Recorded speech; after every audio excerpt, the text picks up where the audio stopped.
course, you'll get introduced to a really exciting new technology for science education called remote labs. Remote labs are a tool that allows students and teachers to run experiments on real pieces of laboratory equipment located around the world.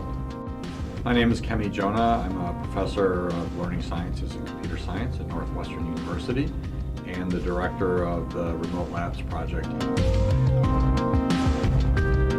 As school budgets get tighter, it's harder and harder for schools to be able to afford quality lab equipment and materials and supplies. And so Remote Labs allows students to access experiments via their web browser, but controlling real pieces of equipment. With the type of things we have in our labs, we have great things, beakers and test tubes and thermometers, but ultimately what we want to have access to are the types of instruments you'll use in a workplace.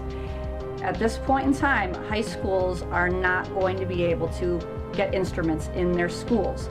So the most exciting thing about iLabs for me is to be able to use those instruments remotely from anywhere in the world, any time of the day.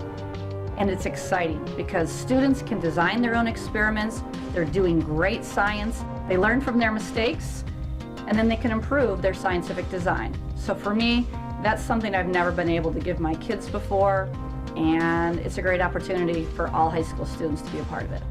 One thing that you can do with Remote Labs is you can flip the classroom, or flip the laboratory in this case.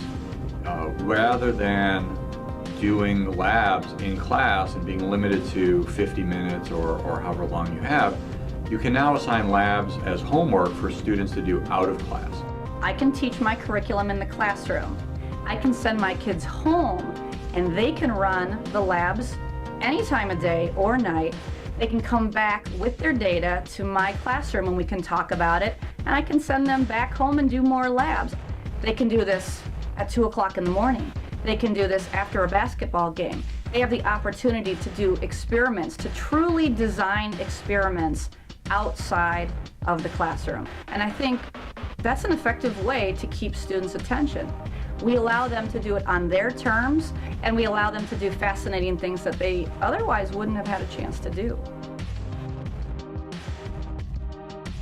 The goal of this mini-course is to introduce you to the Remote Labs technology and the web interface you and your students will use to run Remote Labs. The course also includes a set of curriculum materials, assessments, and teacher materials to help you implement Remote Labs in your classroom. The course is set up as 4 sequenced activities. The first 3 activities are designed to introduce Remote Labs to you and have you walk through Remote Labs just as your students will. The 4th activity will help you to implement a Remote Lab in your classroom. As part of each activity, this mini-course will invite you to contribute to a discussion with other STEM teachers about Remote Labs and the best practices for making them successful in the classroom. By the end of these 4 activities, you should feel comfortable with Remote Labs and be ready to start using them regularly in your classroom.